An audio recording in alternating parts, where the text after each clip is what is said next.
Welcome to the Holdfast Holiday Special, hosted by Erika Tobin and Tony Preston, with narration from Jake Dowzell, featuring special guest writer and narrator SB Cormier, with additional voices from Brian Stavely, Michael Moggy, Sage Hewson, and Raya. Music provided by the band at the end of the world. Sit back, relax, and enjoy the Holdfast Holiday Special. Muscles brewing, lily queuing, thanks for a grand feast. In the air there's the music of Christmas.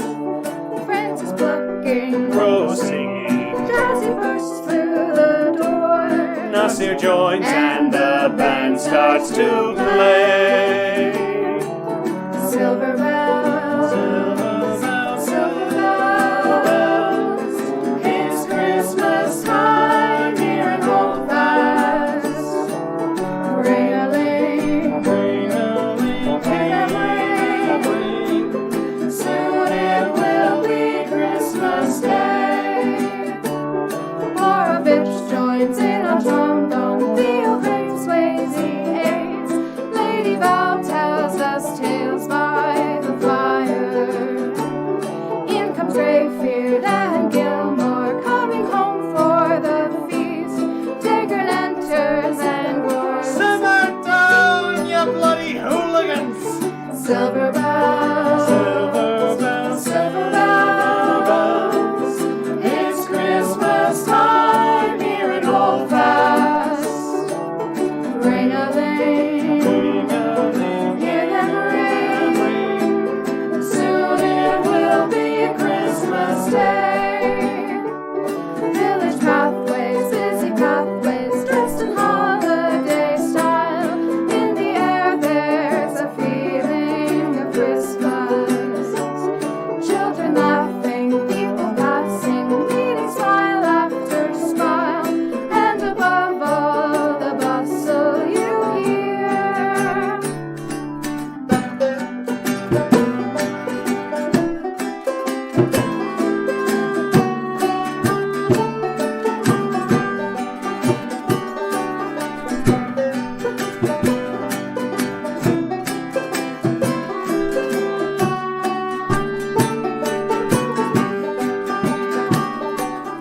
Silver bells, silver bells, it's Christmas time here in Holdfast. Ring-a-ling, hear them ring. Soon it will be Christmas Day. Silver bells, silver bells, soon it will be Christmas Day.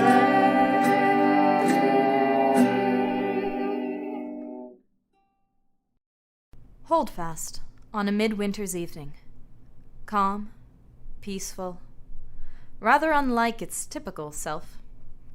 The snow has rounded out all the edges of the world, and the whole landscape is smooth and tidy and soft.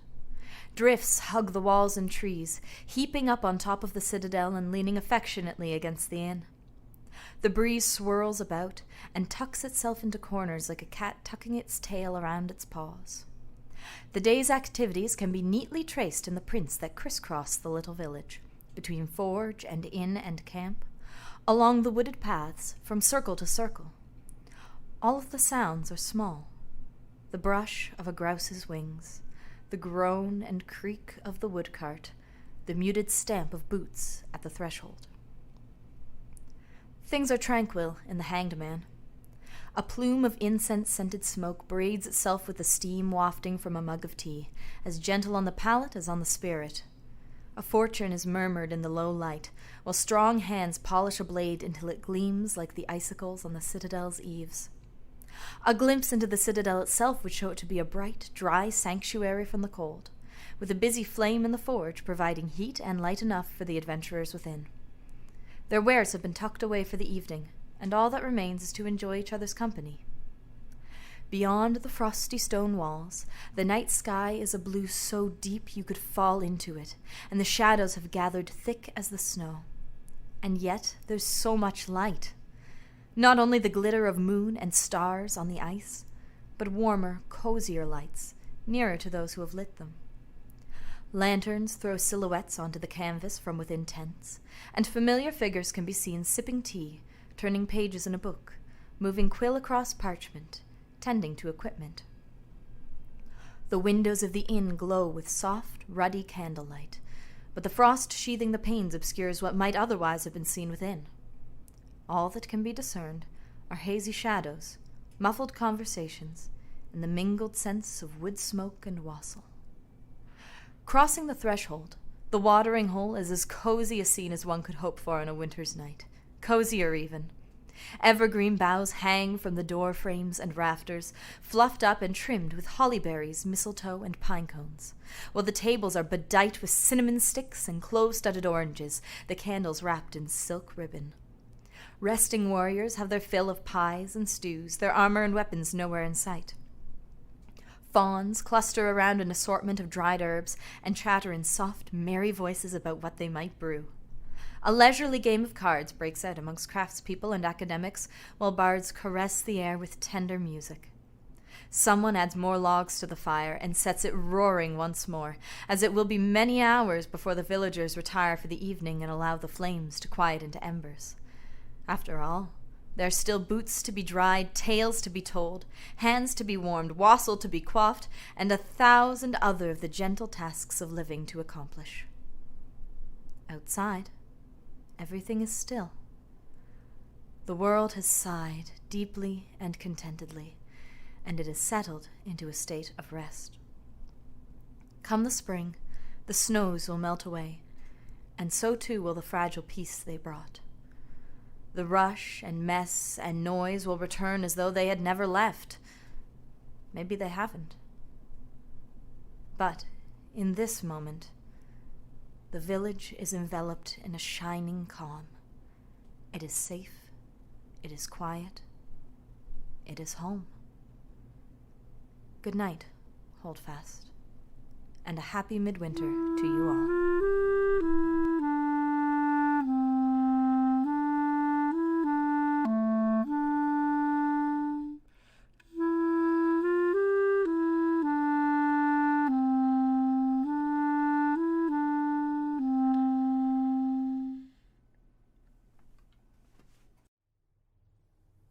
Yes, indeed winter is peaceful along the shores of Holdfast, but that doesn't mean magic and mischief aren't afoot. In fact, that's just what the subject of our story, Degran Brightforge, found on the eve of winter solstice.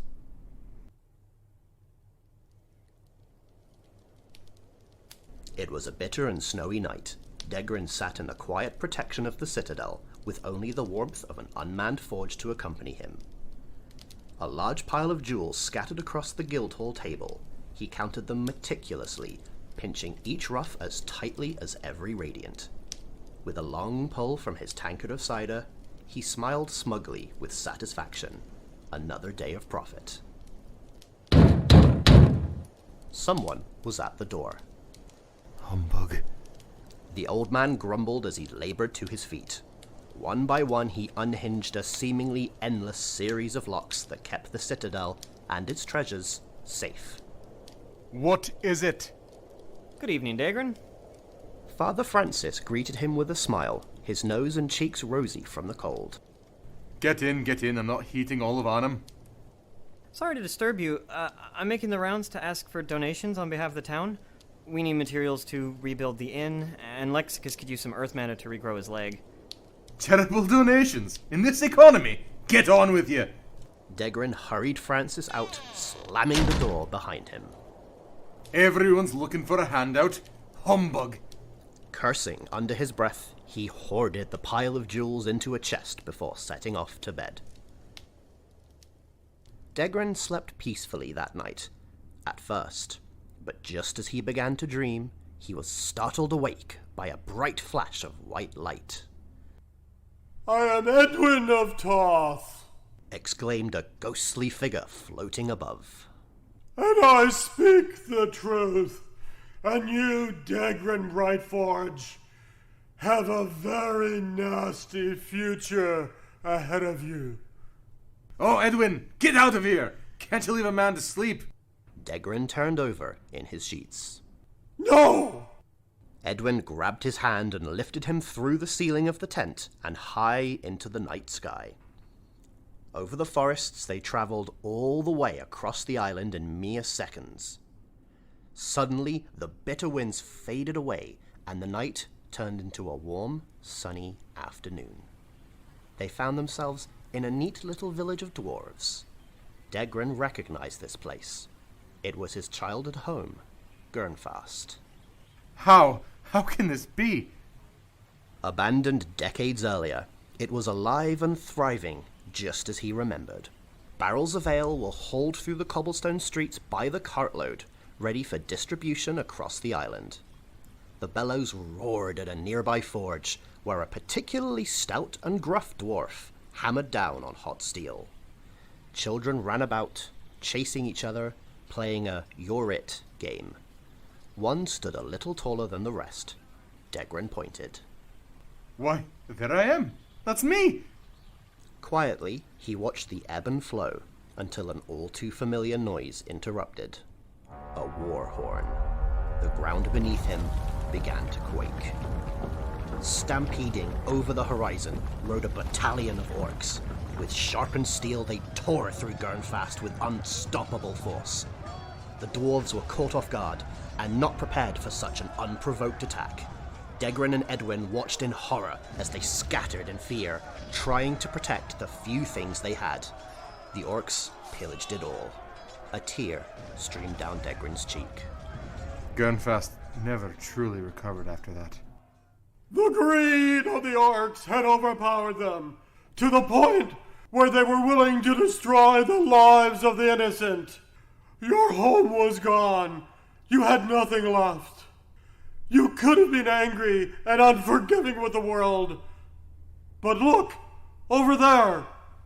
With a wave of his hand, the scene changed like magic. They were in another small village, burnt to ruin far worse than Gurnfast. There wasn't a standing building or living person in sight. In the distance, Degrin saw himself yet again, but this time as a young man. Young Degrin walked through the rubble until he came upon a boy no older than 10. He was the only one who remained. Orin had no family left, so I became his family. I raised him as if he were my own. Young Degrin walked into the distance, the boy on his shoulders. A long pause was shared between he and the ghost. With a snap of Edwin's fingers, they were back in Holdfast. Only now, it was a brisk spring morning. Lady Val stood on the steps of the inn, a longsword in one hand and a script in the other. She ceremoniously anointed the shoulders of the men who kneeled before her. Ah, those were the good days. Back in our first year in Holdfast when we formed the Knights, we were all full of piss and vinegar.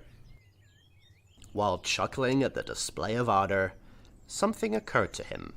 He hadn't witnessed the town this united in some time. Under one cause, they all swore to be Holdfast's keepers, and nothing more.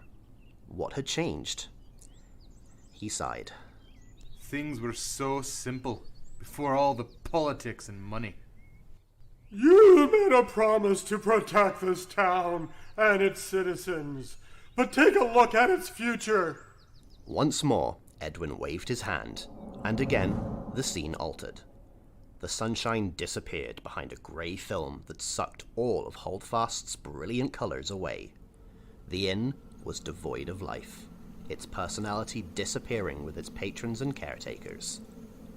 The circles, once flowing with energy, were now charred black pits caused by some unknown atrocity.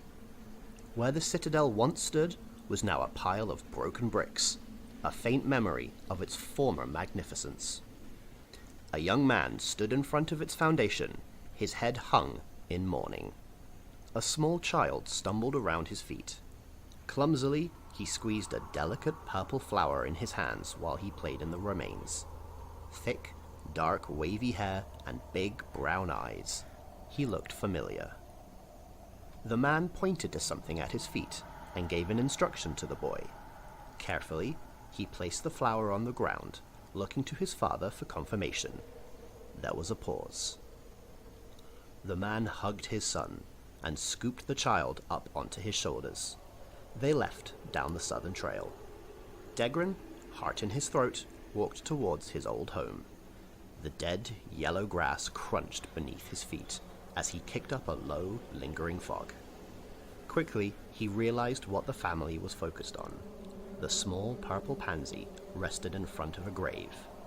It read, Degrin Brightforge. Slowly, he noticed dozens of graves dispersed amongst the grounds. Datura, Father Francis, Lady Val, Asher, and countless more. They were all gone, along with him. This is your future, Degrin Brightforge. The future of all you love and hold dear.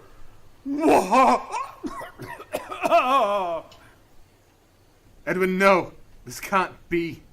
Take me back. I don't want this future. Not for me, and not for those who belong here. I'll change my ways for the better. I can help save Holdfast. Edwin smiled knowingly, and with a final snap of his fingers, Degrin awoke back in his bed.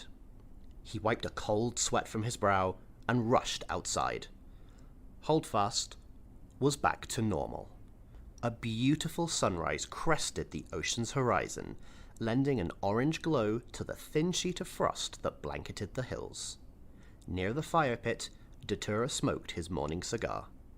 Degrin had never been so excited to see him. Datura, my boy! A fine young man you are, the mightiest of fighters! It's an honor to serve alongside you. Get off me! Across the field, Lady Val walked with her entourage.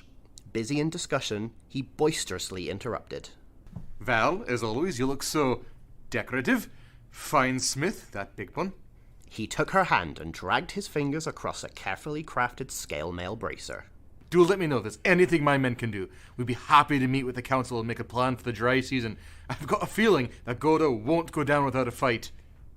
Before she could respond, he ran past her, heading straight for the fire circle. There, a young married couple enjoyed breakfast by the forge. Oren, my dear boy! He yelled from the road. I'm looking for Father Francis. Have you seen him? Oh, never mind. Enjoy breakfast with that beautiful wife of yours. I can't wait to be a grandfather. Asher and Oren looked at each other, dumbfounded, but decided Degrin must have dipped into the mead a little early today, and continued with their breakfast. Off again, he turned up a trail and made his way towards the inn. Bursting through the doors, he found Francis tuning and plucking on a banjo. Beside him, a meager iron pot sat with a shabby sign. Donations, it read. It was practically empty. Father Francis, fantastic! Finally I found you. Here!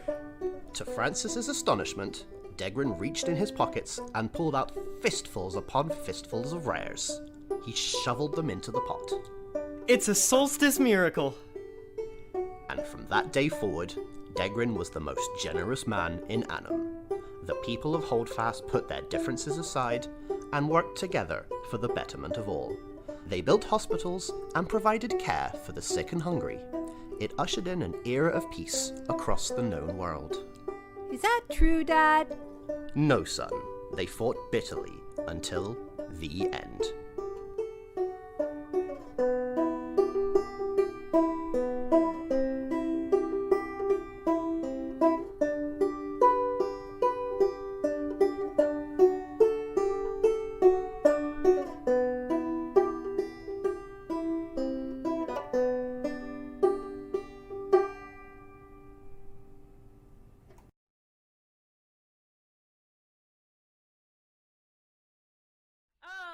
Everybody, we are here in the studio. It's yeah, there we go. We have some people in the studio with me. I'm here with the band from Epoch. The band, what is it? The band at the end of the world? The band at the end of the world. The band at the end of the world. We What? finally have a name, guys. That's going to be our been a name year. for at least the next week. Yeah, I mean, it took us long enough. We'll actually have to re-record the episode every time we pick a new name. Every year, new name. New name every year. Love it. All right, so in the studio with me, I have Jean Patey, who is a vocalist, and Jen Power, who is another vocalist for the band At the End of the World. We also have... Oh, I didn't ask you. Are you cool with me using your name? Yeah. Oh, too bad if not, we're here. We have Dave Cove. I want to tell everybody what your characters are at the same time. Jean Patey plays Gurok, the orc. There's also Rose. Is Rose a human? No, Rose is a halfling. Rose is a halfling. Any other characters going on in there? Cat, but her actual name is Thorn. That's my mute character who has a squeaky toy for communication. All right, and then we have Jen, who was Allura, which we're getting into it in the new season. Great. Yeah, Wonderful. Jen played the character Allura and now plays the character Zero. Do you have any other characters going on? I also have Cat, not the same cat, obviously, different cat. We had 3 cats this season. That was great. I have Ronwin. I have Jazzy. Jazzy's in the song. Yeah, I think that's it for now, probably. All right, we have Dave Cove, who plays friend Theo. Hello. And Faux Theo. Do the voice. Yeah. Both of them. Can you say hello in character for me? Hello. I am friend Theo. Friend Theo. We have Stephen Power, who is a fantastic acoustic guitar player. Also a vocalist, and Steve is, he plays the characters Pendergast, one of my favorite characters of all time, and also Nasir Silvertongue? Yes, that is correct. Nasir, Second Star, Glory of Luna, Silver Tongue of Tiltarangara. One of the, I think, probably the first Confederate elf PC we've had in game. Oh, interesting. I didn't know that. We're playing fantasy now. Yeah. Oh yeah. We're getting deep. This is all stuff I've never explained before. What's a confederacy? Who knows? Not you. Yeah, that's a little preview for later on. Barely me. I don't know. Everyone's always like, oh, I'm going back to the Confederacy and doing this stuff. And I'm like, cool. Have fun. I don't know anything about that. We also have Travis Olford. Heyo. Timian, who was like the biggest fucking deal. We have Timian in the building. I'm so impressed. And you've been doing a lot of casting. Do you have any other characters you want to shout out? My other PC is Calith. He hasn't seen a lot of game time because, yes, I have been casting. Mm-hmm. Morovich is probably the cast character that I don't get to play him a lot, but he's always a lot of fun and a lot of people remember him. And then just, I don't know, tons of other things. Zanzibar. Oh, God. What's your treasure hunter's name? Bariloff? Yes, there we go. That's what I've been meaning to ask you about. Zanzibar, Bariloff, Isildan. He's a fun merchant. So many cast characters from Travis, and Easier to list the ones he doesn't play. yeah. Caliph is so necessary. Yeah. So necessary. Travis, I'm so sorry.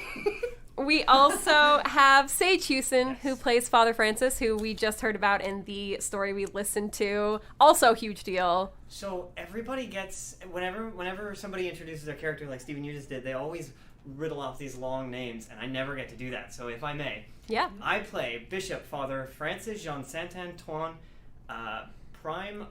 former Prime of Sensil, current Archprime of Anum. Oh my gosh. And also, yeah. Sage, I should mention, is our banjo player. And sorry, I forgot to mention, Travis was our piano and trombone player. Not at the same time. No. Boy, but that would be cool, though. And I'm excited to have you all in studio, but finally, I feel like we talk about you a lot, and you're just kind of this like ominous figure within Epoch. We have SB Cormier. Cormier. SB exactly. Cormier, who plays Verbena. A Verbena of Holdfast. She is A just evil. Everybody hush for a second. I think I just heard a crossbow getting ready to fire. She's an adventure. So. Do you have any other characters you play? I've cast a couple times as Ember, who's a bard, and next season I'm going to be introducing a player character bard by the name of Gull, but That is not yet. That is the future. So. Oh my gosh, amazing. Well, thank you all so much for being here. Thank you for having us. Oh my gosh, no problem. I'm going to riddle off a bunch of other names, but before I do, I just want to thank you all so much for working so hard on this podcast. I feel like a lot of people have worked very hard on just this episode alone, and you guys more than anybody. So thank you so much. Everybody at home, give them a round of applause because they deserve it.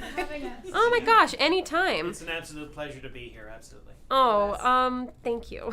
I should have you guys back more often. I have more names and I don't have them written down here. Well, of course, we have to credit our other host, Tony Preston, who couldn't be here tonight for this recording. But Tony Preston, Jake Dowzell, who did the narration in the last story, SB Cormier, I have to mention you again because you wrote a Midwinter in Holdfast and you recorded it and you played clarinet for us. So you were just all across the board. I got my fingers in it several times here. And you may do some editing for me. So, do you just want the podcast? I mean, yeah, It's yours now. Yeah. It's all for you. I'll take that. Yeah. This is when Verena takes everything. Oh no. Run for the hills, folks. It's over now. We also had some voices from Brian Stavely, who is one of our cast members who plays Phineas, and I'm literally so excited that they came in to do this. We also have Michael Moggy as the voice of Degger, and he also did the voice of Big Tom on an episode in the past. And I think that's everybody. I'm just reading through. If I forget anyone, I'm so sorry. I love you and you mean the world to me. But anyway, thank you all for tuning into this episode. For everybody who listened to the podcast this year, thank you so much. This brings us so much joy, even if it's a very niche subject and a very niche audience. We love you with all our heart. Oh my gosh. Jen. Me. Let's see you next game. See you again, Erika. Jean. We'll see you at game. See you again. I love how I said see you next game and you were like, it's see you at game. I was calling you out on your Erika, podcast. It's fine. get your own catchphrase right. Dave, I'll see you at game. I'll see you at game, friend Erika. Oh my gosh, we got some friend Theo. Steve, I'll see you at game. I'll see you at game, and hopefully Pendergast will be making a return. Travis, see you at game. Oh yes, I will see you at game. Sage, I'll see you at game. I'll see you all at game. And SB, I'll see you at game. I'll see you at game. Oh my gosh. All right, thank you guys. Happy New Year's, happy holidays. We will see you next time. Should old acquaintance be forgot and never brought to mind? Should old acquaintance be forgot and old lang syne? And surely you'll buy your pint cup, and surely I'll buy mine. We'll take a cup of kindness yet for old lang syne. For old lang syne, my dear, for old lang syne. We'll take a cup of kindness yet for old lang syne. We too have run about the slopes and picked the daisies fine. We've wandered many a weary foot since old lang syne.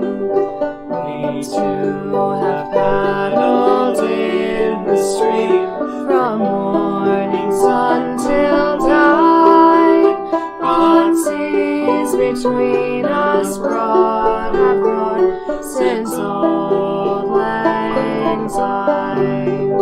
For old lang syne, my dear, for old lang syne. We'll take a cup of kindness yet for old lang syne. There's my trusty friend, and give me a hand of thine. We'll take a right good will drop for old lang syne. sweet.